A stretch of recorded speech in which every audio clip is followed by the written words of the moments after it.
You know what's weird? Millions of people today are making more money than their parents ever did. And yet somehow everyone feels broke. People are getting raises while simultaneously feeling poorer. And officially, the economy is apparently doing fantastic. Unemployment is low, GDP is growing, the stock market keeps hitting all-time highs. Meanwhile, normal people are standing in grocery stores, calculating whether they can emotionally afford eggs. So either the economy is doing amazing, or everyone is collectively losing their minds. And here's the uncomfortable truth. The reason nobody feels rich anymore is because modern economies stopped rewarding labor. They reward ownership. And once you understand that, modern life suddenly starts making a terrifying amount of sense. Because your salary isn't competing against inflation anymore. It's competing against asset inflation, corporate pricing power, subscription economies, debt-driven growth, and an entire financial system designed to make assets rise faster than wages. Which is why your paycheck feels smaller every single year, even when the number gets bigger. And the craziest part, most people still think they're failing financially, when in reality, the rules of the game quietly changed decades ago. For most of modern history, the formula was simple. Get a job, work hard, buy a house, raise a family, retire someday without having to become a Walmart greeter at age 83. That was the deal, and for a while it actually worked. Back in the 1950s and 60s, a single middle-class income could support an entire household. One parent worked, the other stayed home, families owned homes. Vacations existed, children weren't considered a luxury item. And then something happened.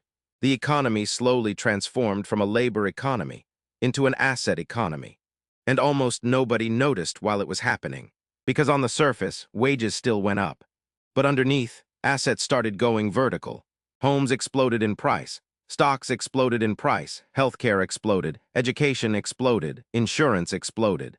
Basically everything people needed to build a stable life started rising faster than wages.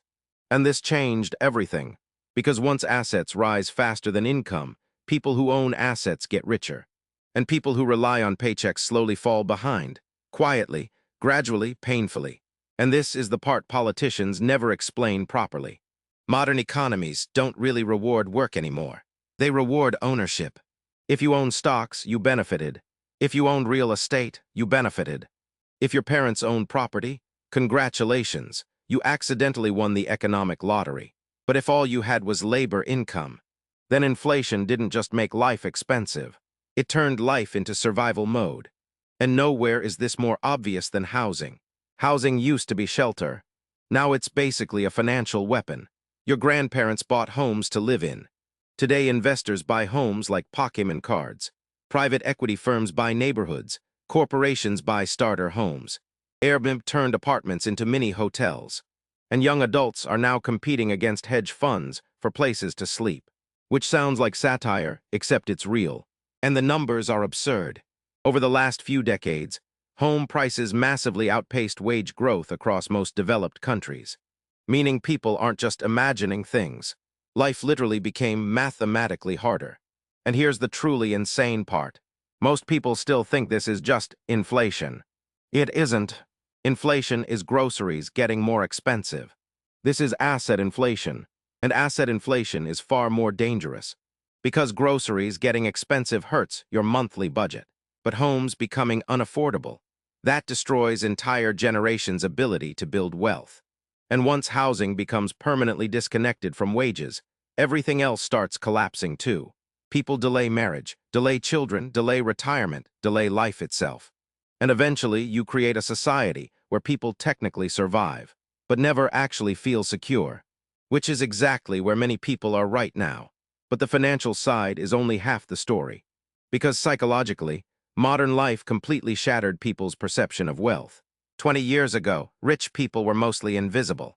Now luxury gets injected directly into your brain every single day by algorithms. Private jets, perfect apartments, designer vacations. 23-year-old crypto millionaires pretending discipline was the secret instead of getting lucky during the greatest liquidity bubble in human history. Social media didn't just create comparison. It industrialized comparison. And comparison destroys people's ability to feel financially okay. Because now normal feels poor. Owning a normal car feels poor. Living in a normal apartment feels poor. Taking one vacation a year feels poor. Even though historically speaking, the average modern person lives better than kings did 200 years ago. But perception matters more than reality. And once people feel behind financially, they start making emotional decisions. They finance lifestyles they can't afford, swipe credit cards to maintain appearances, buy things to manufacture status. Which is exactly why consumer debt exploded. Because modern economies survive on consumption.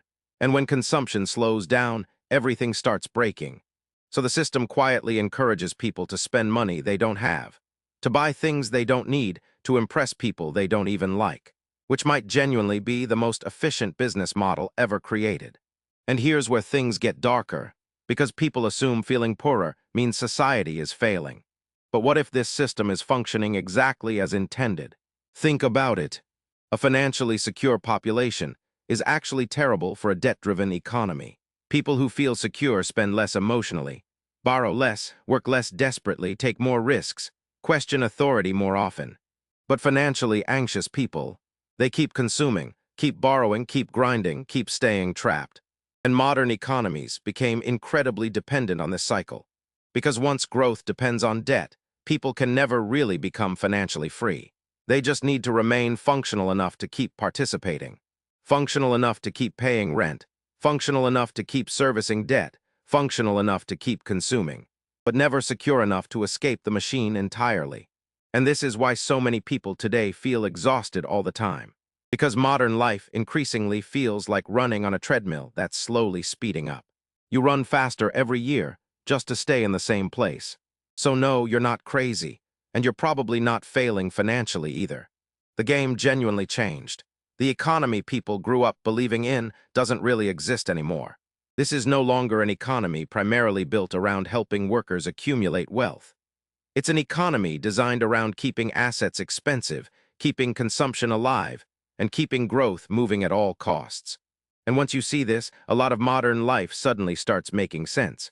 Why salaries feel meaningless, why home ownership feels impossible, why entire generations feel financially anxious despite earning more money than ever before. Because people don't feel poor simply because prices went up. They feel poor because stability disappeared. And maybe the scariest part about all of this is that most people still think things will eventually return to normal. But what if this is normal now? What if modern economies weren't designed to make people feel wealthy anymore, but instead designed to keep people consuming just enough to survive, while convincing them they're only one promotion away from freedom? Because once you realize survival itself became monetized, it's very hard to unsee it.